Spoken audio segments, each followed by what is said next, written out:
I'm a disgruntled Eagles fan, and we're awesome. Hey, Disgruntled. This was a great team win. Very unexpected. I thought we would get destroyed by the Saints. I also thought we would get destroyed by the Seahawks, but the defense is definitely holding up.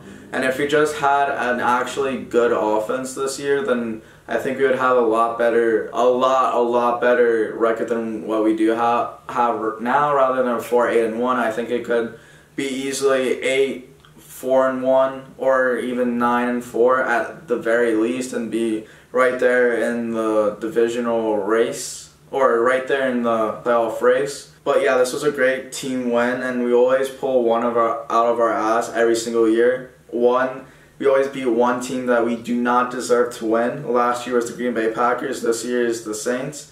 We haven't beaten the Saints in a really long time. They always cream our ass. Like I said in the last video, we've always lost to them in the playoffs, and we always get destroyed in the regular season by the Saints, especially in recent years. I mean, in the regular season at least. But this game just decided the downfall of Wentz. This is going to be the downfall of Wentz.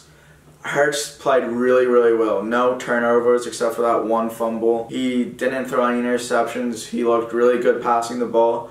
He looked really good running the ball. He made fast decisions that Wentz hasn't been making, and he's just been playing smart football. And he's been knowing to throw the ball when he needs to and not holding onto the ball and taking sacks like Wentz does. And he knows when to go up into the hole and run down the field for a first down. He knows when the offensive line is collapsing and his line is collapsing, he knows when to pull down the ball and start sprinting. He reminds me of a Michael Vick-esque runner, and he's just a different breed of runner than Carson Wentz. I feel like Carson Wentz is the kind of runner who just is slower but kind of bulldozes people because of his build. He's 6'5", 240, whereas Jalen Hurts is 6'1", I don't know his weight, but he's a lot smaller than what Wentz is, so he's going to be able to be faster and quick and more elusive rather than bulldozing people over, even though he does have that ability occasionally, because he showed that on a couple plays when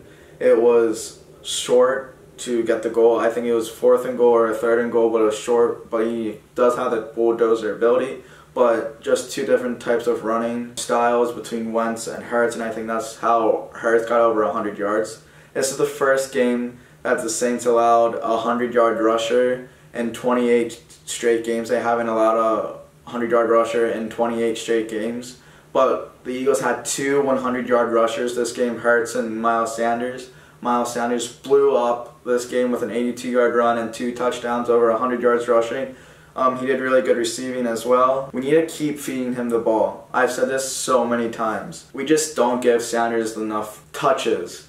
And if we gave him more touches, his numbers would be crazy, and we would also win so many more games if we just gave Sanders a lot more touches. And we need to be running the ball a lot more. We ran all over the number one defense with rushing, and the number one defense in overall. The Saints defense has been looking lights out. They're the number one defense in the entire league right now. They've been playing lights out the past 4 games. This is the most points that they allowed since week 8. Since week 8, this is the most points they've allowed. And I think they allowed 3 points, 9 points, 13 points, and 16 points in the last 4 games. So this is a lot of points on one of the best defenses, the best defense in the league. So that really surprised me, but this just hurts Wentz's chances, and it's going to make it that much more confusing in the future. Eagle fans are going to start turning on Wentz, and I don't understand why Doug Peterson doesn't play these calls when Wentz is on the field.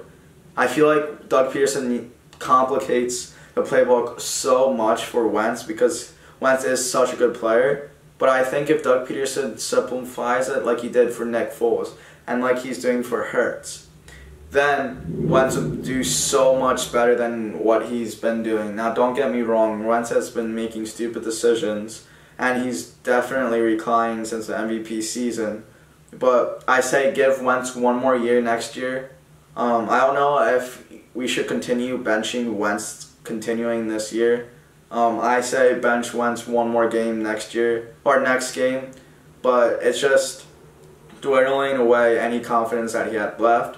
He basically has no confidence. It looks like he was disappointed and he was anxious to get out on the field. He just looked defeated when he was on the sideline. Every time I saw him, even when he was coming out of the gates, he just had his head down and he just looked defeated. Like he's like, why the hell am I being replaced by a backup quarterback again? And it's a much younger backup quarterback. He's a rookie. It's just not a good situation for Wentz, and I just feel so bad for Wentz because this organization has been mishandling Wentz so much. I wish we handled him differently, but there's rumors that he might go to the Indianapolis Colts or maybe the New York Jets. That team, whoever we traded Wentz for, if we even trade him, is going to need a lot of cap space and a lot of draft picks because Wentz is one of the best quarterbacks in the league. Wentz is one of the best quarterbacks in the league, and he's just being mishandled by this organization, which is dwindling what he can be and can accomplish. I said this before, he can accomplish so much in this league if he was playing for a different organization. At the end of this year, I'm going to make a story of Wentz, or backstory of Wentz through the past few years and just the mismanagement of Carson Wentz through the past 3 or 4 years. He's just too good to be wasted his talents on. Just a lack of confidence is why I think he's making these poor decisions. But I just like Jalen Hurts for his quickness to throw the ball, and he just makes lights out decision. He doesn't think twice, and he just gets rid of the ball. Now, I don't know if that's because of the different play calling, which it most likely is, but or he's just a different type of player. He still has room to grow, obviously. He's still a rookie. This is the first full game that he started. This is the most stops he ever had in a game, obviously.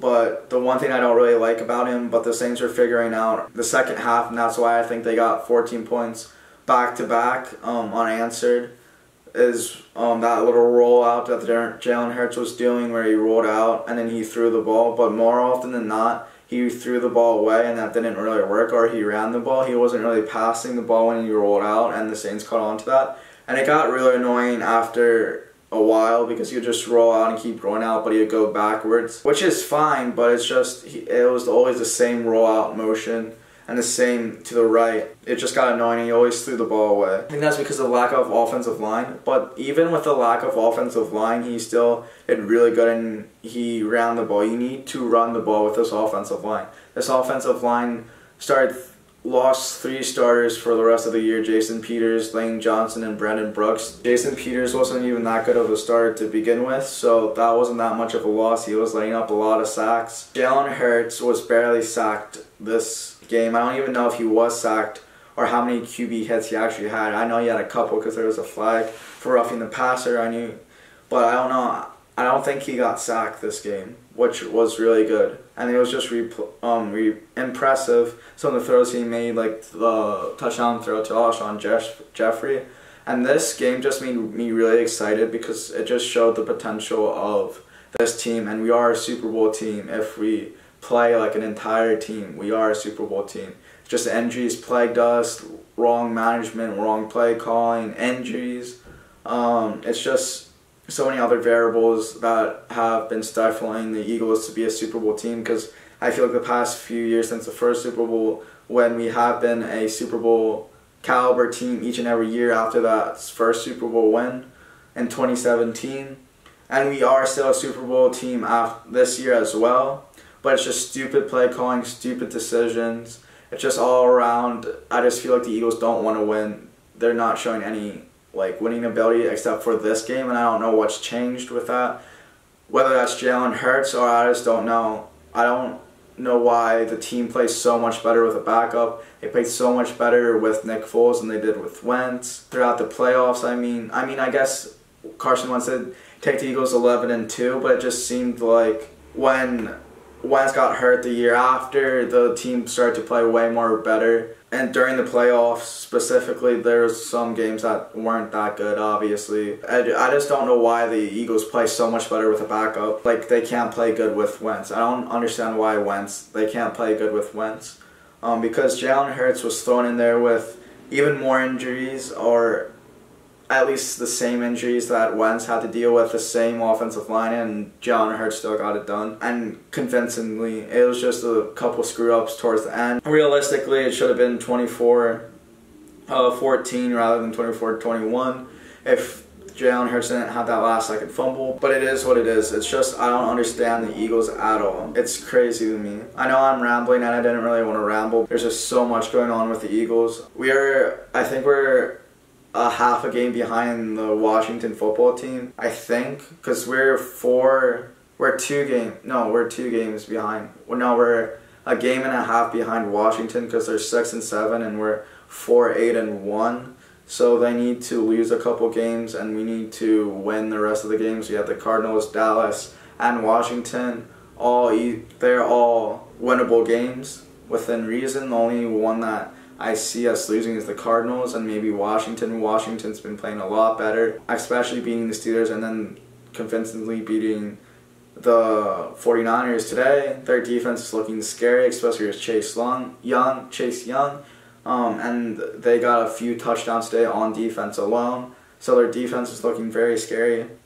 So I don't even know if we're going to win that one, but we definitely have to win out if we have any chance to win in this league or to go into the playoffs. And the Washington has to lose a few games as well. I think they have to lose 2 or whatever. It's not up to us if we go into the playoffs or not because there's other things that need to happen as well. Giants need to keep losing as well. It's good that they lost. This gave me confidence that if we did go into the playoffs that we could at least win the first round possibly because the Saints are a Super Bowl caliber team.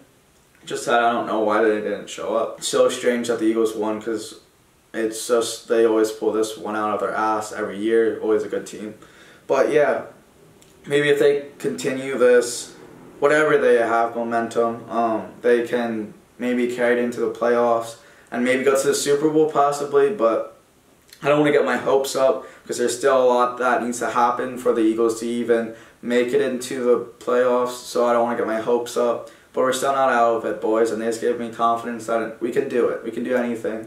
It's just that we need to play smartly and have better play calling like we did throughout this game. But go Birds! And thanks for watching!